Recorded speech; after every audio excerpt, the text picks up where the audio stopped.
capítulo 6.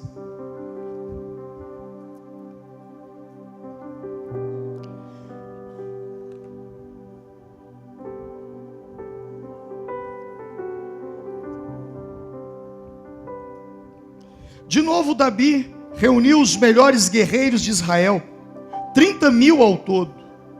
Ele e todos os que o acompanhavam partiram para Baalá, em Judá, para buscar a arca de Deus, a arca sobre a qual é invocado o nome do Senhor dos Exércitos, que tem o seu trono entre os querubins, acima dela.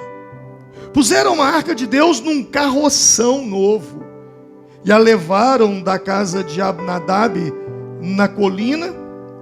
Uzá e Aiô, filhos de Abinadab, conduziram o carroção com a arca de Deus. Aiô andava na frente dela. Davi e todos os israelitas iam cantando e dançando perante o Senhor, ao som de todo tipo de instrumentos, de pinho, harpas, liras, tamborins, chocalhos e símbolos. Quando chegaram à eira de Nacon, guarde esse nome, a eira de Nacon, Uzá esticou o braço e segurou a arca de Deus, porque os bois haviam tropeçado. A ira do Senhor acendeu-se contra Uzá, por seu ato de irreverência. Por isso Deus o feriu, e ele morreu ali mesmo, ao lado da arca de Deus. Davi ficou contrariado, porque o Senhor em sua ira havia fulminado Uzá. Até hoje, aquele lugar é chamado Pérez Uzá. Naquele dia, Davi teve medo do Senhor e se perguntou: como vou conseguir levar a arca do Senhor? Por isso ele desistiu de levar a arca do Senhor para a cidade de Davi. Em vez disso, levou-a para a casa de Obed-edom, em Gate. A arca do Senhor ficou na casa dele por 3 meses. E o Senhor o abençoou e a toda a sua família. E disseram ao rei Davi: o Senhor tem abençoado a família de Obed-edom e tudo o que ele possui por causa da arca de Deus. Então Davi, com grande festa, foi à casa de Obed-edom e ordenou que levassem a arca de Deus para a cidade de Davi. Quando os que carregavam a arca do Senhor davam 6 passos, eu repito, 6 passos, ele sacrificava um boi e um novilho gordo. Davi, vestindo o colete sacerdotal de linho, foi dançando com todas as suas forças perante o Senhor. Enquanto ele e todos os israelitas levavam a arca do Senhor ao som de gritos de alegria e de trombetas, aconteceu que, entrando a arca do Senhor na cidade de Davi, Mical, filha de Saul, observava de uma janela, e ao ver o rei Davi dançando, celebrando perante o Senhor, ela o desprezou em seu coração. E trouxeram a arca do Senhor e a colocaram na tenda que Davi lhe havia preparado. E Davi ofereceu holocaustos e sacrifícios de comunhão perante o Senhor.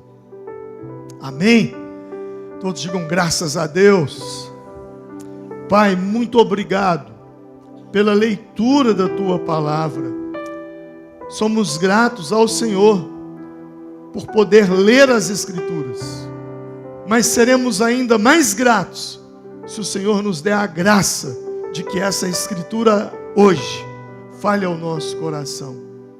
Nós já cremos que somente pela leitura da palavra A palavra do Senhor é a palavra viva e eficaz.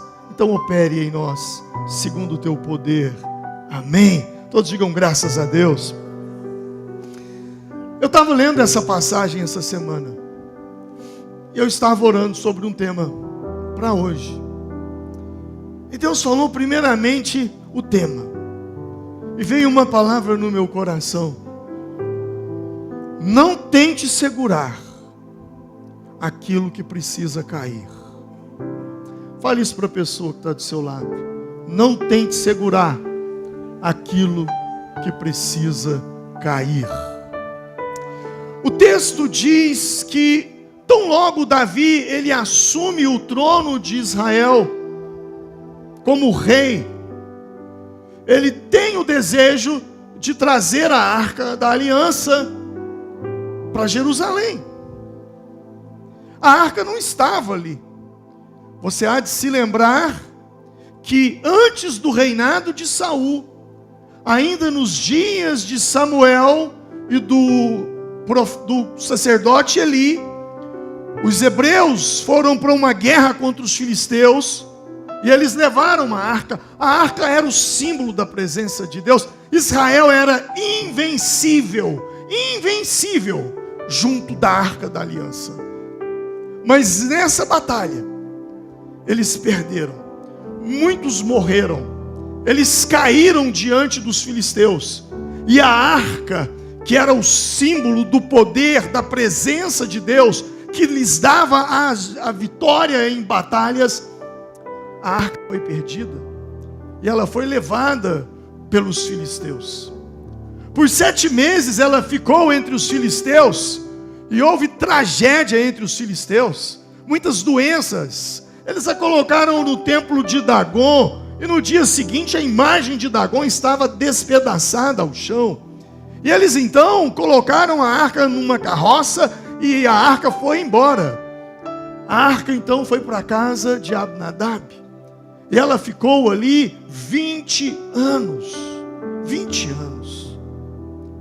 Durante o reinado de Saul, a arca estava ausente. Em momento algum, Saul teve a ideia ou o desejo manifestado de trazer a arca. Ele não quis fazer isso. Mas quando Davi assume o trono, ele diz para si mesmo: eu não posso governar sem a presença de Deus. Eu não posso ter um governo sem a arca, sem a presença de Deus. Eu preciso trazer a arca. E então a Bíblia diz que ele escolhe 30.000 dos melhores guerreiros, e eles vão trazer a arca. E quando eles estão vindo para Jerusalém, a arca estava sobre carroções, carros de boi. Os bois tropeçam e a arca tomba. E Uzá e Aiô, os 2 irmãos, vão segurar a arca. E quando Uzá toca na arca, a Bíblia diz que ele cai morto ali naquele momento. Ele morreu. O que era festa se tornou uma tragédia. Davi ficou contrariado, o texto diz, e ele desiste de trazer a arca. E ele para com o plano. Mais tarde, Davi resolve trazer a arca. E agora ele o faz de uma maneira diferente. Agora ele separa sacerdotes, levitas, para trazer a arca. E ele traz, e há uma grande festa em Israel. Mas eu quero falar especificamente desse momento em que os bois tropeçam e a arca tomba. E Uzá é morto. Eu quero falar justamente sobre isso. A arca tomba. A arca precisava ter caído, mas Uzá não permitiu que ela caísse. Daí o tema. Você não pode segurar aquilo que precisa cair. Na nossa vida não é muito diferente. Existem coisas na nossa vida que precisam cair. Eu sei que você não gosta e eu também não. Mas existem coisas na nossa vida que precisam piorar. precisam piorar para melhorar. Precisa quebrar, despedaçar. O fato de tocar na arca e morrer ali, não foi apenas por isso. Na verdade, havia ali uma sucessão de erros. Desde o colocar a arca sobre carros de bois, desde a forma como tudo foi organizado, estava tudo fora dos parâmetros, dos protocolos que Deus exigia. Então não foi apenas um mero fato isolado, não, foi uma sucessão de fatos que levou àquilo. Mas eu penso que de todos os erros, o pior dele nesse dia foi uma pergunta que não foi feita. Uma pergunta precisava ser respondida antes de trazer a arca. Se a arca, e a arca era o símbolo da presença de Deus, e Israel com a arca era invencível, então por que eles perderam a arca? Essa era uma pergunta que precisava ser feita. Embora todos soubessem, não havia ninguém em Israel que não soubesse o porquê a arca havia sido perdida. Mas essa pergunta precisava ser feita. Por que ela precisava ser feita? Porque aquilo que levou a arca a ser perdida precisava ser relembrado e precisava ser consertado. Havia pecado entre o povo de Israel e isso precisava ser consertado e arrependido. Nos dias em que a arca foi tomada, havia uma corrupção em todos os níveis em Israel. Tanto uma corrupção moral, como também uma corrupção espiritual. Isso aconteceu nos dias de Eli, o sacerdote, e de seus filhos Ofni e Finéias. Eles pecaram absurdamente, eles fizeram coisas terríveis diante de Deus. E Eli nunca, em momento algum, se preocupou com isso, a ponto de Deus levantar o profeta Samuel e dar uma palavra dura sobre isso. Mas agora eles vêm trazendo a arca, e o texto diz que no versículo 6, que quando eles chegaram diante da eira de Nacon, os bois tropeçaram e a arca tombou. Diante da eira de Nacon. E o que era a eira de Nacon? O povo hebreu vivia da agricultura, da pecuária, e eles então plantavam o trigo, e quando eles colhiam e vinham com as suas colheitas, eles paravam em Nacon, e ali eles batiam o trigo, ou seja, eles removiam a palha do trigo. Ali eles deixavam a palha para comercializar apenas o trigo. E foi justamente neste lugar aonde a palha deveria ser removida, os bois tropeçaram. Porque Deus tinha uma palavra para aquele povo. Não era um incidente, não era uma coincidência. Os bois tropeçaram ali, porque Deus estava falando: assim como vocês separam a palha do trigo, vocês precisam fazer uma separação entre uma vida de santidade e uma vida profana de pecado. Vocês precisam remover. Vocês precisam fazer uma limpeza, uma separação. Irmãos, existem fatos, existem situações, circunstâncias, lugares em nossas vidas que é como a eira de Nacon. Existem coisas que acontecem com você e comigo, que nós pensamos que é uma coincidência, mas não é. É hora de você observar aonde você está, o contexto que você está, o que está acontecendo ao seu redor e tentar fazer uma leitura do mundo espiritual e entender o que Deus está falando com você.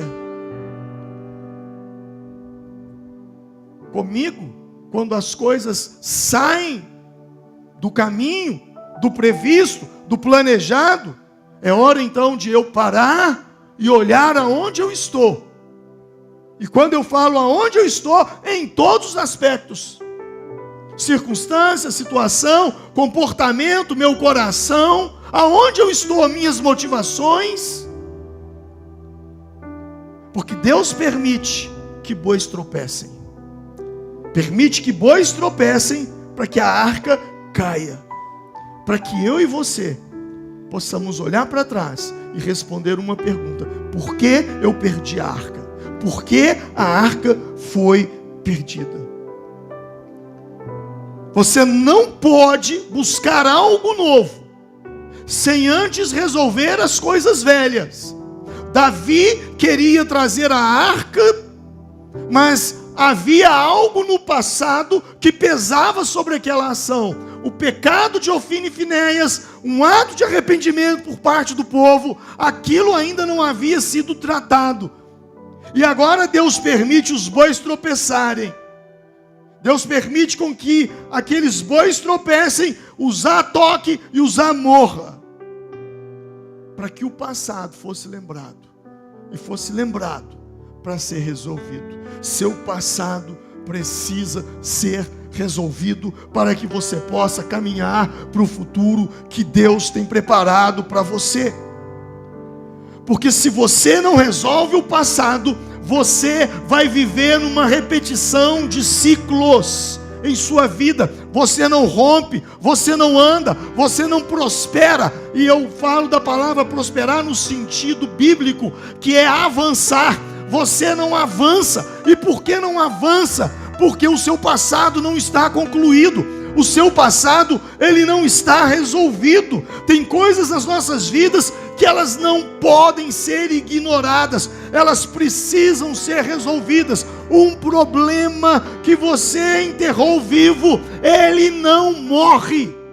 Mais cedo ou mais tarde, quando você prepara uma festa, você chama os convidados, todo mundo alegre com você, os bois tropeçam.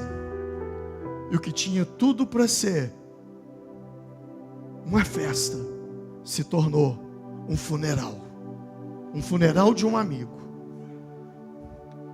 Não tente avançar sem resolver o passado. Nós não podemos abraçar plenamente o que Deus tem para nós se continuarmos presos aos velhos hábitos, a velhos padrões de pensamentos, de repetições, de comportamento, de ações.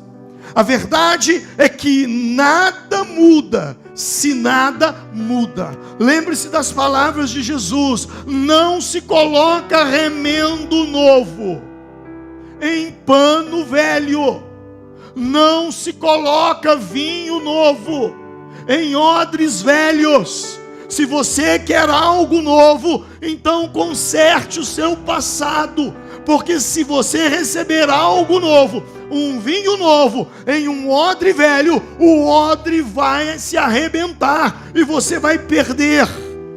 Lembre-se disso, não se coloca remendo novo em pano velho. A intenção de Davi era boa, trazer a arca de volta. A intenção de Uzá era boa, tentar segurar a arca para não cair, mas algo no passado ainda estava muito presente.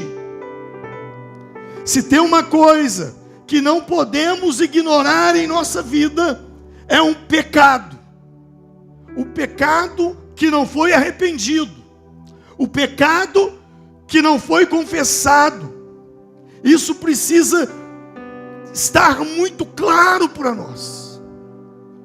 Tem coisas que você ignorou, você acha que já passou, o tempo passou, não aconteceu nada, então está tudo bem. Não está bem. Isso vai vir à tona. Isso pode te destruir. Você precisa se arrepender, confessar a Deus. Seu problema não é o diabo. Seu problema é o pecado. A sua grande guerra não é sobre batalha espiritual.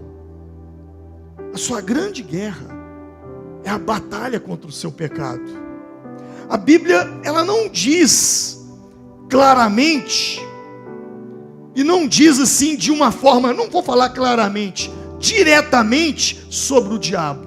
Efésios capítulo 4, versos 26 e 27, diz assim: quando vocês ficarem irados, não pequem. Ou, uma outra tradução, irai-vos e não pequeis. Apaziguem a sua ira antes que o sol se ponha e não deem lugar ao diabo. O texto não está falando diretamente do diabo, mas está falando sobre o fato de dar lugar ao diabo, de dar brecha, fresta, pela qual ele possa entrar na sua vida. O texto está dizendo: irem-se e não pequem, mas não deixe o sol se pôr sobre a vossa ira. Não dê lugar ao diabo. Essa palavra, ela, no início do meu casamento, a gente sempre se recorria a esse texto, porque casal de novo tem a mania de brigar e dormir brigado, e esse texto sempre falava ao coração: não deixe o sol se pôr sobre a ira, conserta, porque se você não consertar, vai dar lugar ao diabo. É uma coisinha que não foi resolvida, uma outra coisinha que não foi resolvida, mais outra que não foi resolvida, não foi pedido perdão, não houve um conserto, aquilo não morreu e vai sendo julgado para debaixo do tapete. Um dia, quando explode, aí começa a jogar um monte de coisa do passado, um na cara do outro. Não deixe o sol se pôr sobre a vossa ira. Não dê lugar ao diabo. Não é sobre o diabo, é sobre dar lugar. Eu me lembro de uma passagem em Números capítulo 22. Havia um rei que queria amaldiçoar Israel. Israel havia saído do Egito, estava peregrinando em direção à terra prometida, estavam no deserto. E um homem chamado Balaque, ele contratou um profeta por nome de Balaão. E Balaque queria que Balaão fizesse bruxaria, macumbaria pesada, feitiçaria, para afetar o povo hebreu. E Balaão resiste, e Balaque insiste, e de repente ele topa e tenta fazer uma maldição. E sabe o que o texto diz? O que me chama a atenção é que Balaão, ele sacrificou 7 touros, 7 carneiros, levantou 7 altares, bruxaria pesada, envolvendo sangue de animais, e não deu certo. E aí, ele disse o seguinte: como amaldiçoarei o que Deus não amaldiçoa? Como denunciarei quando o Senhor não denuncia? E depois, ele diz o seguinte: contra Israel não há magia que possa contra o povo de Jacó. Não há encantamento contra Israel. Agora se dirá de Jacó e de Israel: vejam o que Deus tem feito. Ele tentou fazer macumba, não deu certo. Ele tentou fazer feitiçaria, não deu certo. Ele tentou bruxaria, não deu certo. Ele matou 7 touros. Ele ofereceu sangue de touro na encruzilhada, sangue de carneiro, fez altar. Deve ter costurado na boca do sapo, sei lá o que. Não deu certo. Não deu certo. Sabe por quê? Porque contra o povo de Deus não vale encantamento. Contra o povo de Deus não vale bruxaria, não vale feitiçaria, porque é Deus quem guarda o seu povo, é Deus quem protege o seu povo. O anjo do Senhor está acampado ao redor daqueles que o temem e os livra. E aí, Balaque falou: mas então eu perdi tudo. Balaão disse: não, você não perdeu tudo. Como assim? Você falou que não tem jeito de fazer bruxaria contra esse povo. Ele falou: eu disse isso, mas tem um jeito de você amaldiçoar esse povo. E Balaque disse: como? E aí então ele fala para Balaque: faz o seguinte, separa umas moças bem bonitas e leve-as aos homens de Israel, para que eles se prostituam com elas. E uma vez que eles entrarem no pecado do adultério, da prostituição, aí sim eles serão amaldiçoados. E a Bíblia depois vai falar de Balaão lá em Apocalipse, que ensinou Balaque a lançar tropeços diante dos filhos de Israel. E Balaque fez isso. Ele pegou as moças, as mulheres moabitas, e ele as levou para o povo, para os homens de Israel. E então houve uma prostituição, e a partir daquele momento a maldição se instalou sobre o povo hebreu, e muitos morreram. Sabe o que eu aprendo com isso? Seu problema, se você serve a Jesus, se você é servo de Deus, serva de Deus, deixa eu te falar uma coisa: seu problema não é com o diabo. O seu problema não é com macumbaria, com bruxaria. Ah, pastor, tem inveja de mim. Não é sobre isso. A palavra de maldição não é sobre isso. Seu problema não é com o diabo. Seu problema é com o seu pecado não confessado, não arrependido. Isso sim dá lugar à maldição de entrar na sua vida. A Bíblia diz no livro de Provérbios que assim como o pássaro no seu vaguear, a maldição sem causa não encontra pouso. Precisa uma causa. E é essa causa que Paulo, escrevendo aos Efésios, fala: não dei lugar ao diabo. É essa causa que fez com que Uzá morresse. Por quê? Porque o povo estava errado diante de Deus e não havia arrependimento. Queriam colocar remendo novo em pano velho, não deu certo. Pode funcionar com muita gente, mas não funciona com Deus.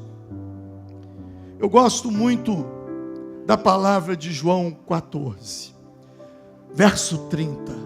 Jesus com os seus discípulos, de repente ele para, olha para o nada, sabe aquele olhar para o nada, e ele diz assim: já não falarei muito convosco, porque aí vem o príncipe deste mundo, e ele nada tem em mim. Jesus diz: o diabo está se aproximando. Não vou falar muito mais com vocês, porque o príncipe deste mundo, o diabo, se aproxima, e ele nada tem em mim. Diga comigo: e ele nada tem em mim. Repete isso: e ele nada tem em mim. É muito forte essa palavra. Jesus disse: ele não tem nada em mim. A pergunta é: o que ele tem em você? O que ele tem em você? Bom, tem umas páginas pornográficas que eu gosto de visitar, sabe? O que ele tem em você? Tem algumas coisas que eu faço com muita raiva com o meu filho, com minha filha, sabe? O que ele tem em você? Tem umas palavras muito duras que eu direciono para minha esposa. Tem umas mentiras que eu falo, sabe? O que ele tem em você? Essa palavra é muito forte. Se aproxima o príncipe deste mundo, e ele não tem nada em mim. Sabe, essa é uma pergunta que eu e você precisamos, quando entramos em oração, dizer: Senhor, existe algo do inimigo em mim? Existe alguma coisa do diabo em mim? Existe algo que eu estou dando lugar a ele na minha vida? O pecado é algo muito sério, ele nos afasta da presença de Deus. Deus disse para Adão: não comerás da árvore que está no meio do jardim, porque dela, quando você comer, você vai morrer. Deus falou isso para ele. Gênesis capítulo 3, verso 20, capítulo 3. Eles comem, e Deus visita Adão e visita a Eva. E a pergunta que eu faço é: depois que eles comeram da árvore do conhecimento do bem e do mal, e Deus os visita, eles morreram naquele dia? Não. Eles não morreram de imediato. Não. Eles não morreram de imediato. Mas eles foram tirados. Gênesis 3, 23 diz que o Senhor os lançou fora. Gente, uma coisa é convidar para sair. Ei, você, eu quero te convidar para sair. Não, eles não foram convidados para sair, não. Eles foram lançados para fora. Então eu entendo que o que aconteceu de imediato com eles foi a retirada do lugar aonde Deus se manifestava todos os dias a eles. Então eu entendo. Depois, claro, eles morreram, e por causa do pecado a morte passou a todos os homens. A Bíblia diz isso. Mas de imediato, o que eu subentendo é que morrer é ser lançado fora da presença de Deus.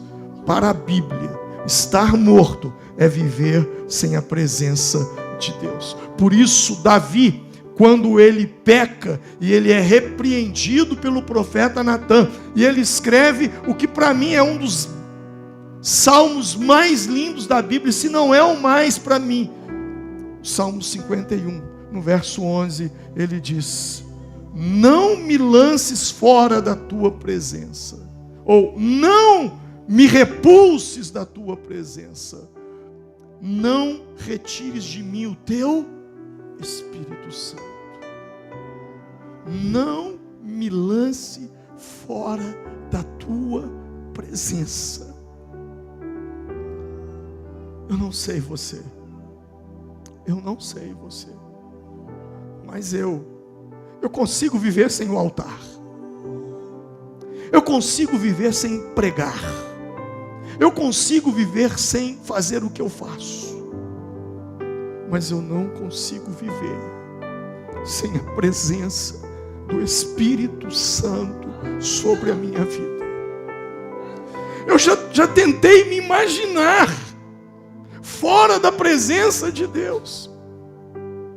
E já aconteceu até de sonhar que eu estava fora da presença de Deus. E quando eu acordei desesperado, meu coração batendo aceleradamente, um peso em cima de mim, e eu botei a mão no rosto e disse: Deus, obrigado, porque era só um sonho. Eu tenho amigos, gente que eu amo, até colegas de ministério, que chutaram tudo. Não é sobre não estar no altar, não é sobre ter um título de pastor, não é sobre isso. É sobre estar fora da presença de Deus. Davi dizia: Senhor, leva o trono, leva o reino, leva tudo, acaba com tudo. Mas uma coisa eu te peço: não me lances fora da tua presença, porque eu não sei viver. É uma música que cantamos, né? Quem já pisou no Santo dos Santos, em outro lugar, não sabe viver. Agora, era paradoxal tentar trazer a presença de Deus à arca sem se arrepender do pecado que fez perder a arca de Deus. É como ir a um dentista e o dentista localizar uma cárie enorme no seu dente e falar assim: eu vou fazer uma obturação aqui, não vou remover a cárie não, vou fazer uma obturação por cima. Você já imaginou o que vai acontecer? Fazer uma obturação no seu dente sem remover a cárie de dentro. É isso, é tentar trazer uma coisa nova que é a obturação, mas sem remover a coisa velha que é a cárie. Sabe, Jesus ele conta 3 parábolas ali em Lucas 15, mas ele fala de uma, ele fala que me chama a atenção, que se encaixa aqui. Ele fala da dracma da mulher que perdeu uma dracma. E o texto diz: ou qual é a mulher que tendo 10 dracmas, se perder uma, não acende a candeia, varre-a e a procura diligentemente até encontrá-la. E depois que encontra, chama as vizinhas, faz uma grande festa. Sabe, a parábola da dracma perdida, para mim, não deveria chamar parábola da dracma perdida, mas a parábola da casa limpa. Porque a dracma é perdida, são os valores que muitas vezes as pessoas, nós podemos perdê-los. E ela acende a luz. A primeira atitude, ela acende a candeia, acende a luz. Luz é a palavra, lâmpada para os meus pés, luz para o meu caminho, é a tua palavra. E quando você acende a luz, é quando você começa a buscar respostas aqui, sabe? E quando você busca respostas aqui, o que eu mais amo na Bíblia é que quando eu leio a Bíblia me lê. Enquanto você está fazendo leitura da Bíblia, a Bíblia está lendo você. E quando ela começa a ler você, você começa a se sentir incomodado, confrontado por coisas que você precisa mudar. É impossível você ler a Bíblia Sagrada e não sentir o desejo de mudar algumas coisas na sua vida, ou de não se ver confrontado por alguns comportamentos, ações, atitudes na sua vida. Quando ela acende, então ela pega a vassoura, ela varre a casa. E depois que ela varre a casa, ela encontra a dracma perdida. Então é o que eu digo, a parábola da dracma não é a parábola da dracma, mas é a parábola sobre limpar a casa. E assim como a dracma perdida, a arca também perdida, precisava de uma faxina em casa. Não podia voltar como estavam as coisas. E Davi tenta trazer. E aí acontece a tragédia. Uzá morre. O que era festa se tornou luto pela morte de Uzá e Aiô, o seu irmão. Às vezes Deus nos permite passar por situações que fogem do controle, situações que nós perdemos completamente o controle. Mas Deus permite essas coisas acontecer com o propósito de nos aproximar mais dele, ou de nos aproximar do propósito dele para as nossas vidas. Deus nos permite passar por situações que não gostamos, mas que nos leva a ficar próximos dele. Porque Deus tem um propósito com você. Deus não está preocupado com o que vai acontecer com você. Deus está preocupado com que você conclua bem a sua carreira. Como Paulo fala da sua carreira: combati o bom combate, acabei a carreira, guardei a fé. O propósito pelo qual você existe, o propósito que originou o seu nascimento, sua vinda a esse mundo. Você só nasceu porque existe um propósito para você. Deus tem um plano na sua vida. Deus tem uma obra na sua vida. E essa obra, esse propósito que Deus tem para você, deve ser o centro da sua vida. Tudo que você fizer tem que responder uma pergunta: isso que eu estou fazendo me aproxima ou me distancia do meu propósito? E se tem uma coisa que Deus guarda, e guarda com muito zelo na nossa vida, é o propósito dele na nossa vida. Porque na verdade é a razão. Esse passador de slide aqui, ele só existe por uma razão. Só por uma razão. E se ele não cumprir a função dele, não adianta eu tê-lo aqui. Ele precisa cumprir o propósito. Como esse púlpito que aqui está, ele tem uma razão, ele tem um propósito. Como o microfone que eu uso tem um propósito. Como o assento que você está assentado tem um propósito. Já pensou se essa cadeira estiver quebrando, caindo? Ela não está cumprindo o propósito dela com você. Então o que eu e você precisamos entender é que tudo tem um propósito. E Deus tem um propósito específico para cada um de nós. E Deus vai fazer de tudo para que eu e você não vivamos longe do propósito. E às vezes, os nossos amigos, que nós pensamos ser nossos amigos, e de fato o são, eles muitas vezes não nos aproximam dos nossos propósitos. Aprendam uma coisa: os seus amigos te fazem bem, mas quem te faz crescer são os seus adversários. E eu vou repetir: os teus amigos te fazem bem, mas quem te aproxima do propósito são os seus adversários. A Bíblia nos diz em Mateus capítulo 16, que Pedro entrega uma revelação incrível sobre Jesus. Jesus pergunta: o que o povo está falando a meu respeito aí? Ele queria um feedback. E aí os discípulos disseram, uns dizem que você é Elias, outros dizem que você é Jeremias. E Jesus então muda: eu quero um feedback de vocês. E vocês? Quem vocês dizem? O que vocês dizem a meu respeito? Pedro se levanta e diz: tu és o Cristo, o Filho do Deus vivo. E Jesus diz: bem-aventurado és tu, Simão Bar-Jonas, porque quem te revelou não foi carne e sangue, mas meu Pai que estás nos céus. E aí Pedro cresceu. Ele achou, né? E aí Jesus começa a falar que ele veio a esse mundo com um propósito. O propósito de ser preso, condenado, crucificado, o propósito de morrer por nós. E Pedro então se levanta e diz: não, você não pode deixar que essas coisas aconteçam com você.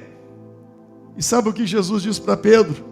Para trás de mim, Satanás, que me serve de escândalo, porque não compreende as coisas que são de Deus, mas as que são do homem.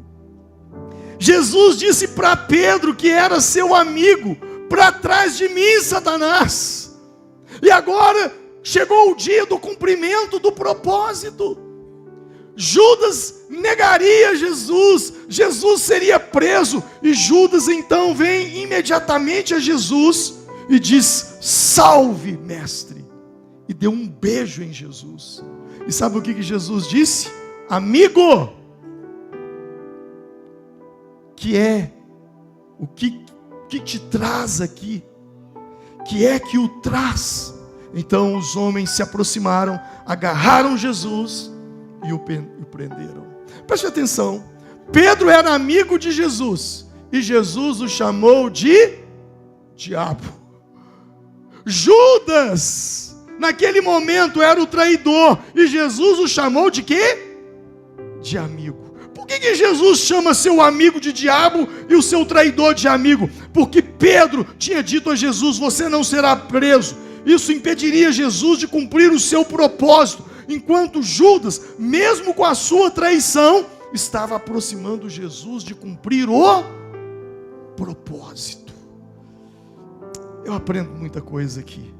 Os nossos inimigos têm muito mais poder de gerar o propósito de Deus em nós do que os nossos amigos.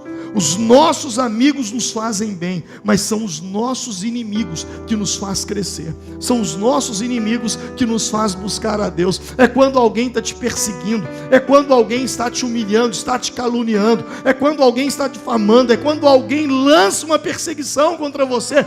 Isso que eles fazem contra nós só tem um destino: nos aproximar de Deus. Orar, consagrar, jejuar. Deus, eu não suporto tamanha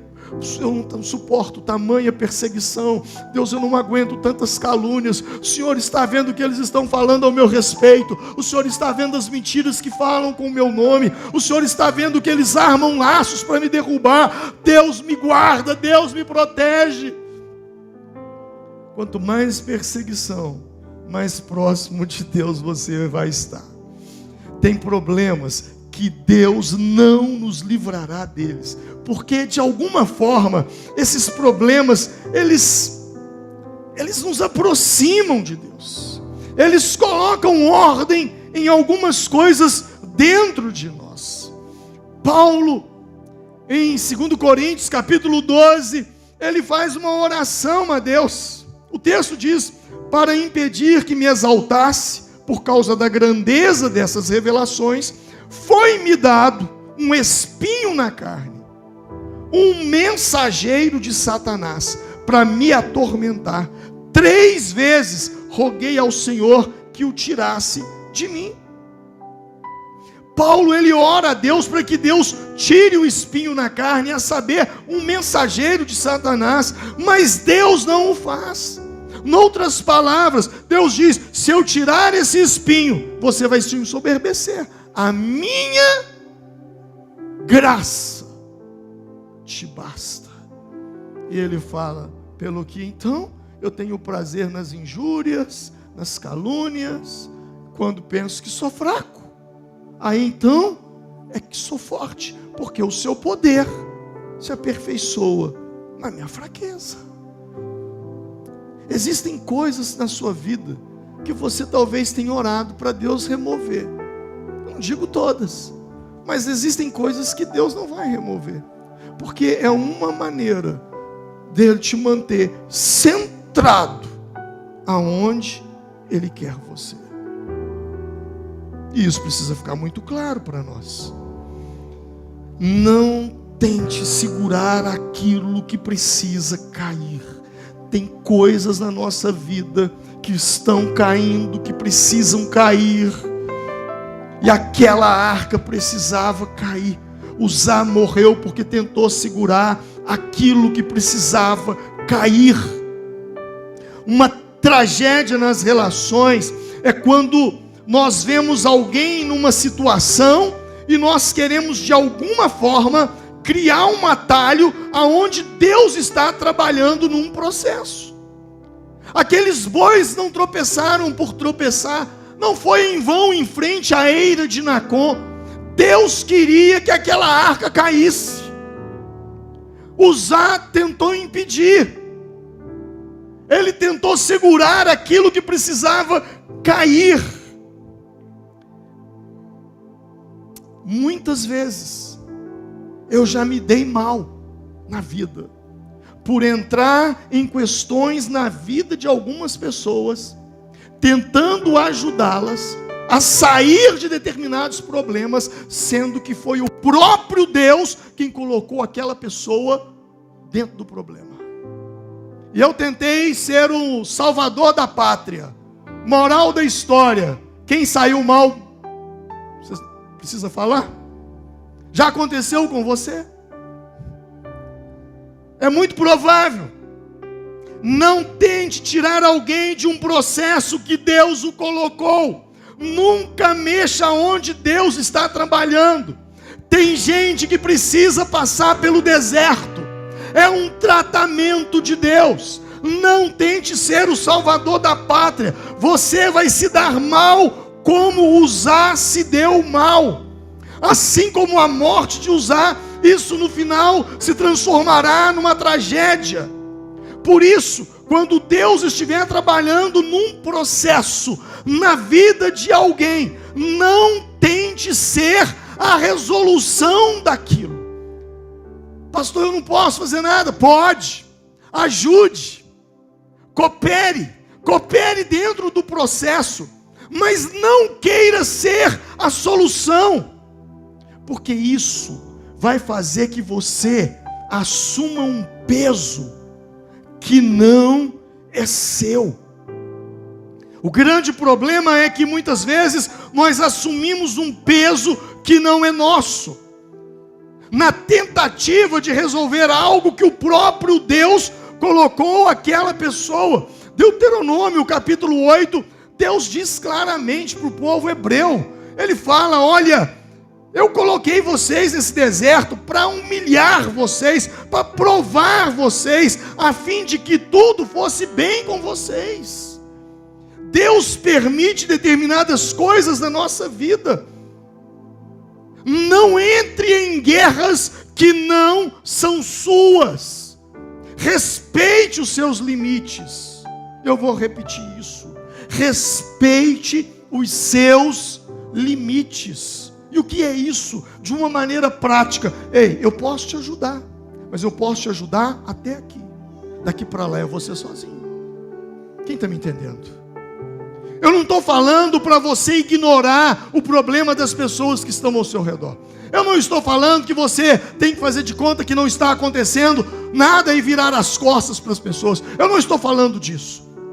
Nós podemos cooperar sim, mas dentro dos nossos limites. Nem o bom samaritano, lembra da parábola do bom samaritano? Que Jesus conta que ele vinha passando, havia um homem caído, e o levita passou, o sacerdote passou, e de repente vem um samaritano e pega aquele homem e leva ele para uma hospedagem, e dá 2 denários ali, e pede para dar comida para ele, e ele vai embora.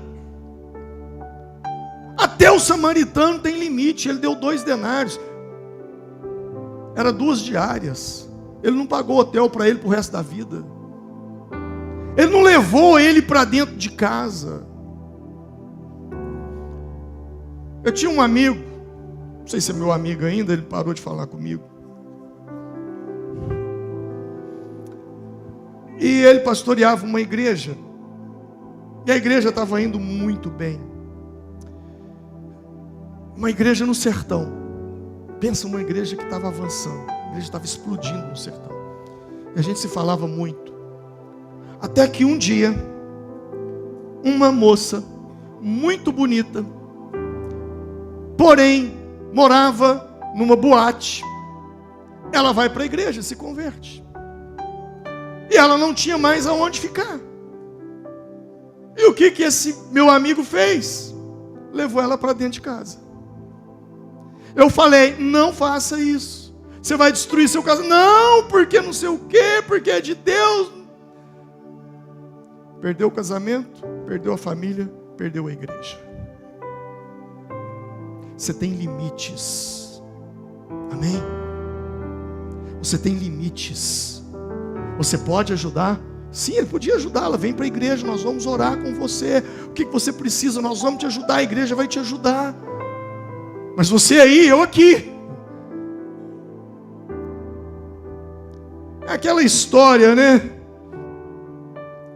De um garoto que chega: pô, me bateram na escola, um rapaz me bateu. Opa, eu vou te ajudar. Você vai mesmo? Vou. Eu vou ali na farmácia comprar um metiolate para você passar para resolver essa dor. Eu não vou lá brigar com o cara. O bom samaritano não saiu atrás dos assaltantes que assaltou o rapaz que ficou caído. Ele não fez isso. Você tem limites. Você tem que ter prudência, discernimento. Jesus disse: simples como uma pomba, mas prudente como uma serpente. Ah, pastor, estou devendo muito. Estou devendo 10 mil reais. Você pode me ajudar? Posso. Posso. Pode mesmo? Posso. O que você vai fazer? Deixa eu te fazer uma pergunta. Quanto você já tem? Não, nada. Então, arruma alguma coisa, depois você me procura. Só que tem gente que quer jogar tudo para cima de você. Ele quer que os 10 mil reais seja responsabilidade sua. E aí você fica doido, louco, com aquele peso nas costas, porque você não tem esse dinheiro. E aí você vai arrumar emprestado com alguém para emprestar para o outro. Você já sabe a miséria que vai dar isso lá no final. Existem processos que nós temos que ter a sabedoria. Às vezes são coisas que Deus está tratando na vida daquela pessoa. Existem pessoas que realmente elas merecem passar por um aperto financeiro mesmo. Elas merecem perder o carro, a casa, elas merecem.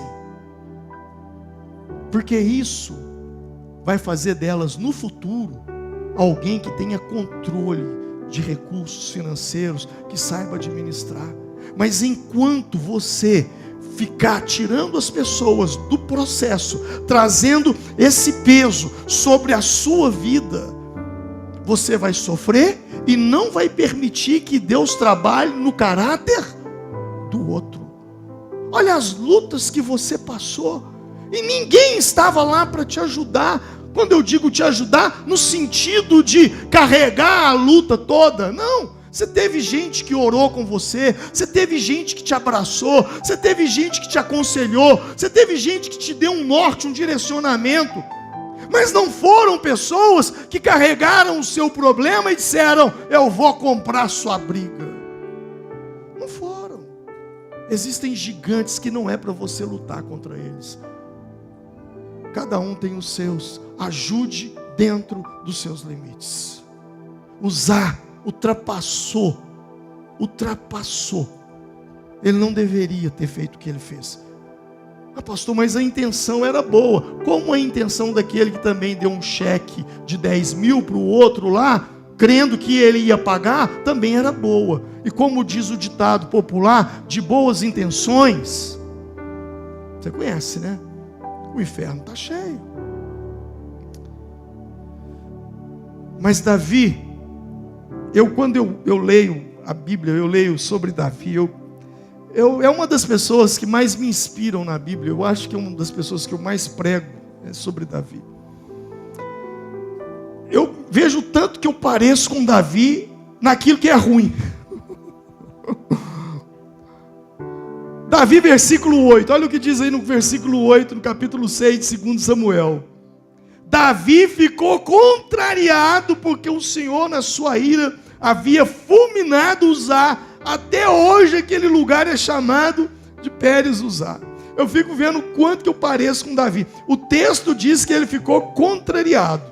Uma versão vai dizer que ele ficou indignado, uma versão vai dizer que ele ficou triste, uma outra vai dizer que ele ficou irritado, uma outra vai dizer que ele ficou afligido, e essa diz que ele ficou contrariado. Eu me identifico muito com ele nesse texto. Eu pareço muito com ele. Porque às vezes quando eu quero fazer uma coisa para Deus, ou uma coisa, eu quero fazer algo, e de repente acontece uma coisa ruim no meio do caminho, como aconteceu essa, a minha primeira reação é a de Davi. Quer saber de uma coisa? Eu não mexo mais com isso. Que essa arca morfe, que ela fique para lá. Eu não vou tocar, e não toca nesse assunto de arca mais comigo não. Pelo amor de Deus, não fala mais disso comigo, eu não quero saber mais disso. Aí no versículo 12, e disseram ao rei: o Senhor tem abençoado a família de Obed-edom e tudo que ele possui por causa da arca de Deus. Então Davi, com grande festa, foi à casa de Obed-edom e ordenou que levassem a arca de volta. Quem se parece com Davi aí? Quem é desse jeito? Eu vou lá, eu vou falar, e vai acontecer, e vocês vão ver o que vai virar aquele negócio lá. Aí no meio do caminho vem o Espírito Santo. Aí todo mundo olha agora, meu Deus do céu, não acontece nada. Eu te entendo, vamos orar, vamos buscar a Deus aqui agora. Eu me vejo muito nesse texto, nessa humanidade dele, sabe? Desses repentes. Mas logo a seguir vem o versículo 12, ele diz: quer saber de uma coisa? Vamos lá buscar a arca. É por isso que a Bíblia chama Davi de homem segundo o coração de Deus. Você se torna um homem segundo o coração de Deus. Você se torna uma mulher segundo o coração de Deus não é porque você não erra, mas é porque você é rápido para se arrepender.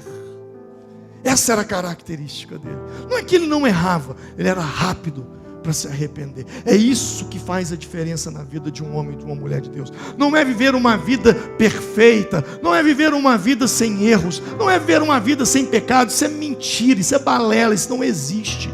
Você nunca vai viver uma vida sem errar, sem pecar, com perfeição. Mas o que faz a diferença é a sua velocidade para se arrepender, para chorar nos pés do Senhor e dizer: Deus, me perdoe, eu vou buscar essa arca assim. Como é que o Senhor quer que faz?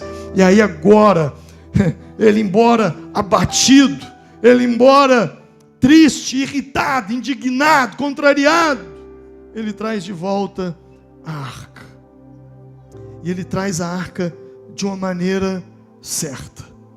A Bíblia diz que a cada 6 passos, imagina, eu acredito que era aproximadamente aonde a arca estava até Jerusalém, aproximadamente 12 quilômetros. Eles foram buscar a arca. Imagina 12 quilômetros a cada 6 passos matar bois. Imagina, quantos bois não foram mortos? A morte dos bois, dos animais, era o sacrifício pelo pecado que tinha acontecido no passado. Agora sim. E outra coisa, tirou a arca de cima do carro de boi e colocou em cima dos ombros dos levitas.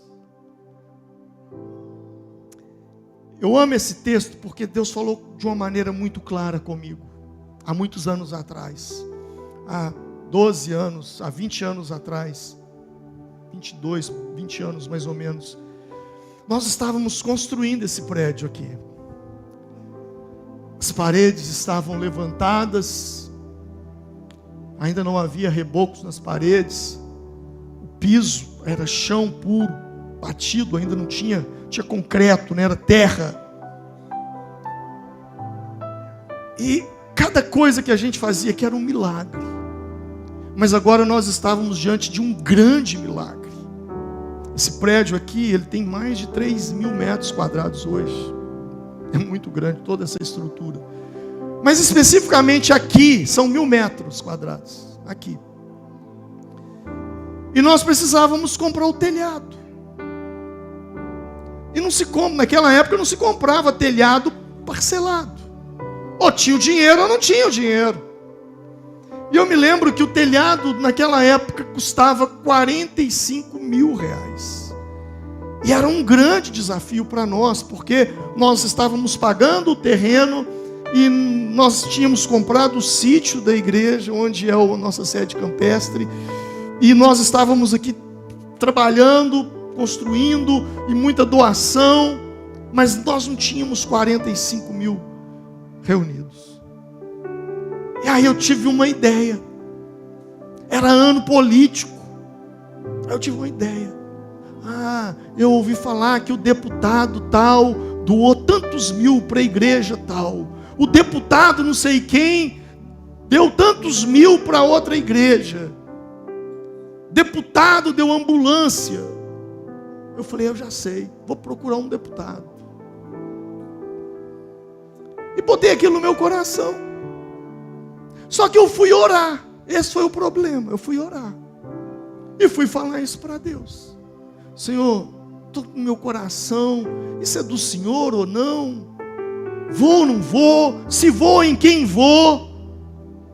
Aí o Espírito Santo, naquele momento de oração, falou assim comigo: filho, você está construindo uma prefeitura? Eu disse não.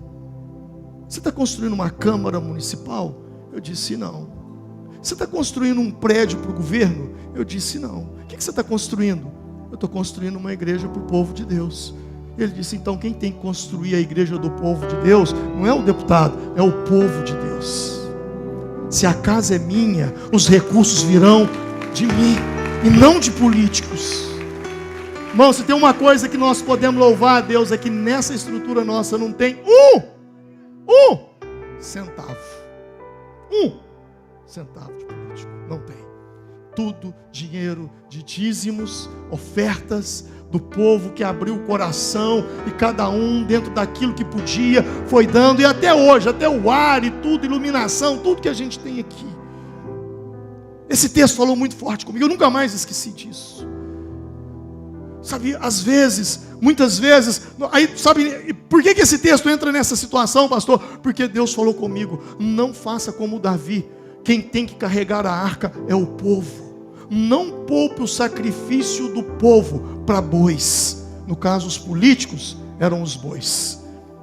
O meu povo tem que carregar a arca. Em menos de 2 meses, nós já tínhamos toda a estrutura para colocar, compramos, pagamos, Deus nos abençoou. Sabe, esse texto, eu já estou indo para a conclusão, mas o que me chama a atenção nesse texto é que você não pode segurar aquilo que precisa cair. Não poupe sacrifícios, coisas que você terá que pagar um preço, coisas que você terá que passar sim. Davi teve que sacrificar os bois para trazer a arca. Davi teve que sacrificar os levitas para trazer a arca. Ao invés de trazer no carroção de boi, colocou sobre os ombros e o povo voltou. E agora, embora ele abatido, irritado, triste, indignado, ele traz a arca de volta. Mas ele traz da maneira certa. Talvez naquele momento ali, ainda com o coração temeroso do que podia acontecer, mas ele foi. Nós não podemos permitir que as nossas emoções nos impeçam de buscar a presença de Deus. Você não tem que ser fiel às suas emoções. Davi ficou contrariado, irritado, triste, mas foi lá e fez. Você não pode ser fiel às suas emoções, porque elas mentem para você. Quantas vezes as suas emoções te traiu, suas emoções mentiu para você. Jeremias diz: enganoso mais que todas as coisas é o coração do homem. Ah, pastor, mas eu não estou sentindo. Sabe, eu amo esse texto, Hebreus 13:15. Por meio de Jesus, portanto, ofereçamos continuamente a Deus um sacrifício de louvor, que é fruto de lábios que confessam o seu nome. Ofereçamos a Deus um sacrifício de louvor. Não estou com vontade, mas eu vou. Estou contrariado, mas eu trago essa arca de novo. Estou abatido, estou triste, estou com raiva, mas eu vou buscar essa arca. As nossas emoções não podem nos impedir de fazer com que nós busquemos a Deus. Hebreus 13:15 diz: ofereçamos sacrifício de louvor. Por que sacrifício de louvor?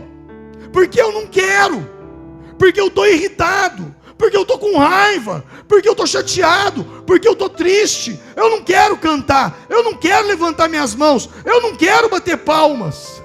Mas você precisa entender que a única maneira de você romper é quebrando sua própria vontade, é atropelando o seu ego, o seu eu, levantando suas mãos, dando glória a Deus, querendo ou não. Então pare de ouvir as suas emoções. A Bíblia diz: diga ao fraco, eu sou forte. Diga o fraco, eu sou forte. Não importa o que você está vivendo, não importa o que você está passando, não importa se caiu, não importa se as coisas não aconteceram como você gostaria que acontecessem. Uma coisa importa: não escute seus sentimentos, não escute suas emoções. Levante-se e faça. Leia aqui. Diga. O que está escrito ali? Mais forte. O texto está dizendo: diga ao fraco. É para você dizer ao fraco? O texto diz: diga ao. Então, nos seus momentos de fraqueza, você diz: eu vou oferecer sacrifício de louvor. Eu sou forte. Eu sou forte. Se coloque de pé nesse momento. Você não pode abortar aquilo que